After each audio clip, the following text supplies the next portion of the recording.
scène, vous avez une biographie un peu particulière. Vous avez commencé avec l'imaginaire dans un parc d'attractions. Alors, puisqu'on connaît un peu l'anecdote, mais peut-être pas tous nos lecteurs, qu'est-ce qui fait que vous êtes écrivain? Le fait que vous avez du temps, entre autres, pour écrire la nuit, vous êtes légèrement insomniaque. Et comme vous en parlez très librement, j'hésite pas à vous interroger pour démarrer notre entretien sur cette petite part de biographie. Racontez-nous l'anecdote et comment ça a pu à la fois vous bousculer comme jeune garçon et à la fois vous donner un rapport à l'imaginaire très original. Oui, alors c'est vrai que je dors très peu et j'utilise mes insomnies pour écrire et tout remonte à un épisode de mon enfance. Mon père est danois et je passais beaucoup de temps enfant avec mes parents les étés à aller au Danemark, notamment à Copenhague. Et lorsque j'avais 8 ans, je suis allé au parc d'attractions de Tivoli, qui est un des plus vieux parcs d'attractions du monde, un très beau parc entièrement en bois. Si vous avez l'occasion d'y aller, je vous y invite parce que c'est vraiment un lieu enchanteur. J'ai échappé à mes parents, je ne me souviens plus exactement des circonstances. J'ai réussi à m'embarquer sur les montagnes russes qui sont elles aussi entièrement en bois. Je crois que ce sont les plus vieilles du monde. Et j'en ai fait le tour un nombre de fois dont je ne me souviens pas, mais qui m'a sans doute un petit peu retourné, parce que le soir même, dans la chambre d'hôtel, j'ai fait ma première crise de somnambulisme. Et depuis cette époque, j'ai toujours eu du mal à dormir, ou plus exactement, je me réveille très tôt la nuit, donc j'ai tenté tout un tas de thérapies pour régler ce problème. J'ai fait des nuits en clinique du sommeil, on vous met des électrodes sur la tête, des sangles thoraciques, abdominales pour tout mesurer. On a mis tout ça en équation, on n'a pas vraiment trouvé la solution, on n'a pas vraiment trouvé l'origine des insomnies. Quand j'étais adolescent, je luttais vraiment contre ça, je voulais absolument dormir parce que j'avais l'impression de ne pas être normal. Et puis finalement, avec le temps, je me suis dit que ces heures de la nuit que j'avais en plus, je pouvais les utiliser à faire quelque chose et à écrire. Et c'est comme ça qu'est né mon premier roman, Jack Spark, qui raconte justement l'histoire d'un adolescent insomniaque. Donc il y a peut-être une petite part autobiographique à travers cela. Et puis c'est devenu un rendez-vous. Maintenant, tous les matins, quand je me réveille, vers 3-4 heures, je me mets à ma table de travail. Il n'y a rien d'autre qui existe que l'histoire que je suis en train d'imaginer. Tout est silencieux.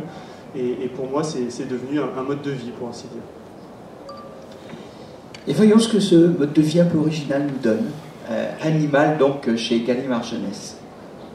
Je rappelle que l'an dernier, on avait présenté en avant-première le roman et lu des extraits.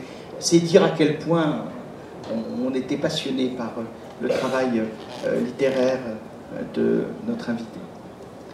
Chaque jour, le repas de midi était suivi d'une courte récréation avant la reprise des leçons. Les demoiselles passaient habituellement ce quart d'heure à prendre l'air dans le jardin. Blonde, qui avait pour consigne stricte d'éviter le plein air et les efforts, les attendait alors dans la salle de classe. Mais ce jour-là, elle profita de la récréation pour remonter à sa chambre et pour reprendre la lecture du dossier, là où elle l'avait interrompu la veille. Assise au bord de son lit, elle sortit le rapport d'enquête de la chemise cramoisie et l'entr'ouvrit sur ses genoux. Ce fut ainsi qu'elle quitta Sainte-Ursule pour replonger dans les profondeurs de la forêt vosgienne sur les traces de Gabriel de Brance. Je marchais toute la journée droit devant moi. Puisque j'ignorais totalement où j'étais, j'avais formé le projet de fendre la forêt en ligne droite jusqu'à en émerger. Elle devait bien avoir une fin. Lecteur, vous mesurez sans doute la folie d'une telle résolution qui m'apparaît rétrospectivement. La forêt ne pouvait être éternelle, certes, mais qui me disait qu'elle ne s'étendait pas sur des lieux et des lieux? Sans carte ni boussole, comment m'assurer que j'avançais toujours dans la même direction? Cependant, j'étais épuisé après la nuit passée sur le chêne et incapable de penser à autre chose qu'à la fuite. Plus je progressais, plus les frondaisons au-dessus de ma tête s'épaississaient. Des sapins se mêlaient aux chênes. Le soleil perçait difficilement leurs manteaux d'épines. Il ne parvenait pas vraiment à réchauffer l'air humide. Un épais tapis de mousse étouffait le bruit de mes pas. Il en émanait une odeur mouillée qui me rappelait celle de la mer Baltique, au cours de laquelle j'allais parfois en villégiature avec mes parents, du temps que j'étais enfant, en Prusse. Les troncs couverts de moisissures, les rochers mouchetés de lichen, tout autour de moi était vert, bleu et suintant comme une grotte marine. Ces indications vous aideraient-elles à me retrouver, lecteur? Ce ne sont que les souvenirs flous d'une créature effarée, terrassée par la fatigue et par la faim. Dans les profondeurs où je m'enfonçais, il n'y avait ni myrtille, ni framboise, ni aucune baie que je connusse. Soudain, elle m'apparut. la chaumière, posée au fond d'une combe où chuintait un fin ruisseau. Aucun rayon de soleil ne filtrait jusqu'à ce creux sombre.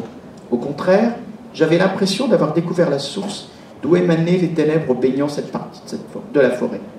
La chaumière elle-même se détachait faiblement dans la pénombre, tel un galet sous la surface de la mer. En réalité, c'était plus une maisonnette qu'une véritable maison, une masure aux murs blanchis à la chaux. De toit de paille, plus imprégné d'humidité qu'une éponge, j'avais viré au vert de gris. Des fougères et des herbes folles y poussaient de manière anarchique. Je tombais à 2 reprises en descendant le talus escarpé. La terre, grasse et glissante, se dérobait sous mes escarpins, giclés sous ma robe, si bien que je parvins au fond de la combe, couverte de boue. Vu de près, la chaumière semblait encore plus délabrée que je ne l'avais imaginé. De larges fissures striaient les murs, au creux desquels la végétation sauvage avait aussi repris ses droits.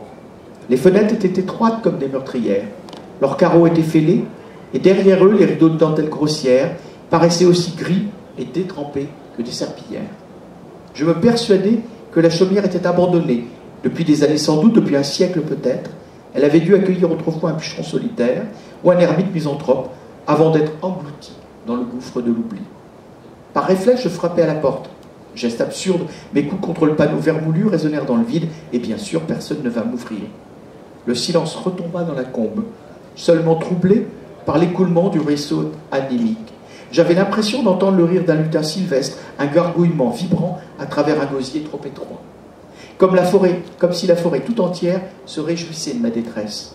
Je laissai tomber ma main sur la poignée de fer. Contre toute attente, elle céda en grinçant. La porte n'était pas verrouillée. Ce fut ainsi que j'entrai dans la chaumière, comme un moucheron entre dans la gueule d'un crapaud. La cloche marquant la reprise des cours fit sursauter Blonde. Elle s'aperçut que ses mains étaient cramponnées à la liasse que Gabriel de Brance, 18 ans auparavant, avait embouteillée et envoyée dans le ruisseau derrière la chaumière de la forêt. Quels yeux s'étaient posés sur ces feuilles au cours des années? Qui d'autre que le commissaire Chapon avait lu ces lignes?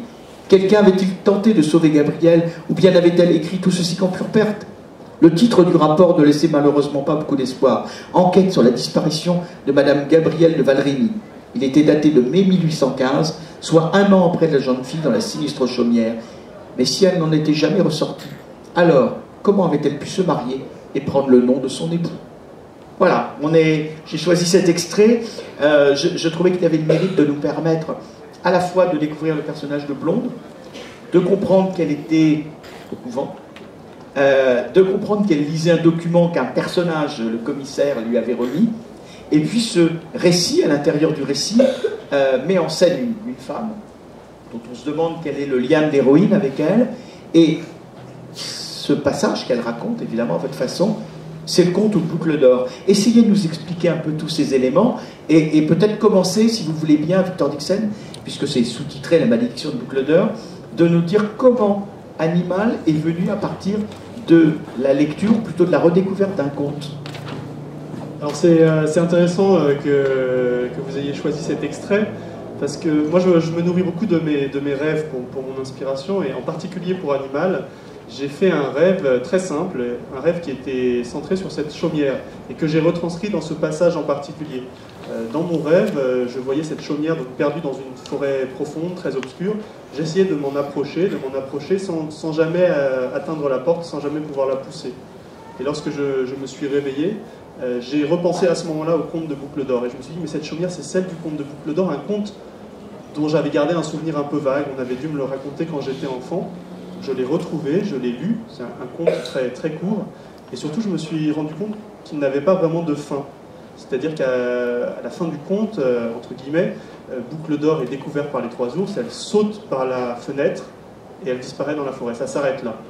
Il n'y a pas de fin fermée, ils se marièrent, beaucoup d'enfants, pas dans le conte de Boucle d'Or. Et moi, en tant qu'écrivain, ça m'a énormément stimulé. Je me suis dit, il faut que je retrouve la trace de Boucle d'Or, il faut que je retrouve qui elle était, que je lui trouve une biographie, et je me suis lancé dans l'écriture de ce roman comme on se lance dans une enquête finalement. Donc c'est de là qu'est venue l'inspiration. Et dans mon travail d'enquête, je me suis rendu compte que le conte de Boucle d'Or avait été écrit pour la première fois à la moitié du 19e siècle. Donc c'est devenu une évidence qu'il fallait que je situe mon roman à cette époque-là.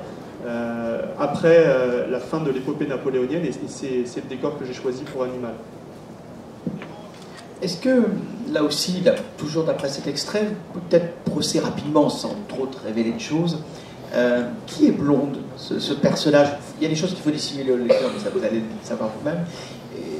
Quel est ce personnage exactement? Quelle est cette époque 1815 et après 1815? Pourquoi vous avez choisi ce mode, cette époque post-napoléonienne pour y enfermer votre héroïne? Alors, je vais commencer par répondre sur qui est Blonde, effectivement. Qui est Blonde, lorsqu'on la découvre au début du roman, c'est une couventine, donc une jeune femme qui est élevée dans un couvent où elle a été déposée à sa naissance par des mains anonymes. Elle ne sait pas qui sont ses parents, elle ne sait pas pourquoi elle est là. Ça fait 17 ans qu'elle est élevée par les sœurs dans ce couvent de Sainte-Ursule, qui est perdu dans la forêt vosgienne. Et elle est destinée elle-même à prendre le voile lorsqu'elle aura atteint ses 18 ans. Alors, il y a également d'autres couventines qui sont élevées à Sainte-Ursule, mais ce sont des jeunes filles de bonne famille, des jeunes filles de la noblesse qui passent juste quelques années au couvent pour parfaire leur éducation avant de se marier.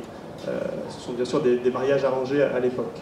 Donc Blonde, elle, n'a pas cette possibilité, elle pense qu'elle devra rester toute sa vie au couvent. Jusqu'à ce qu'effectivement un homme pénètre par effraction dans sa cellule un soir, un homme très inquiétant, un vieil homme hirsute, qui lui remet un dossier, le dossier dont nous avons vu un passage tout à l'heure, un dossier qui détient peut-être les clés de son passé. Maintenant, en ce qui concerne l'époque, en écrivant Animal, j'ai voulu écrire un roman romantique au sens historique du terme, un roman gothique. Et l'époque des années 1830, pour moi, c'est une époque charnière entre la fin des grands idéaux, des grandes envolées héroïques de l'ère napoléonienne, et puis l'époque plus bourgeoise de la monarchie de Juillet, où les gens finalement sont plus pragmatiques. Et Blonde, elle se situe à la charnière entre ces deux tendances. Le choix finalement de se ranger dans la vie du couvent, qui est toute tracée à l'avance, sans risque, mais aussi peut-être sans passion, et la possibilité de s'enfuir, la possibilité d'embrasser son destin, avec le risque, le danger que ça comporte, mais aussi la possibilité de devenir qui elle est vraiment. Continuons à entrer dans le roman, un autre extrait qui, là aussi, ne révèle pas trop de choses, mais nous donne une tonalité. Vous avez lâché vos cheveux. Ce furent les premières paroles de sœur Félicité lorsqu'elle entra dans la chambre. Pour la première fois, Blonde avait oublié d'enfermer sa chevelure dans un chignon. Est-ce Grégorius qui vous l'a demandé pour les besoins de la séance de pause? La jeune fille se garda de détromper l'officière des chambres. Elle aimait le contact nouveau de ses boucles épaisses contre ses épaules. Elle ne s'était jamais rendue compte que ses cheveux étaient si lourds, si soyeux. « Oui, répondit-elle, je vais prendre mon ruban dans ma poche pour renouer mes cheveux plus tard. » Les cadettes étaient déjà en salle de classe lorsque sœur Félicité et Blonde pénétrèrent dans le cloître, au-dessus duquel le toit du ciel s'éclaircissait à vue d'œil. Maître Grégorius et son apprenti étaient occupés à fixer de nouvelles mains au poignet de la statue, jointe en oraison, comme il scie à une abbesse. La lampe tempête qu'ils avaient posée contre la poitrine de la sainte, pour y voir plus clair, correspondait moins aux critères de la statuaire catholique.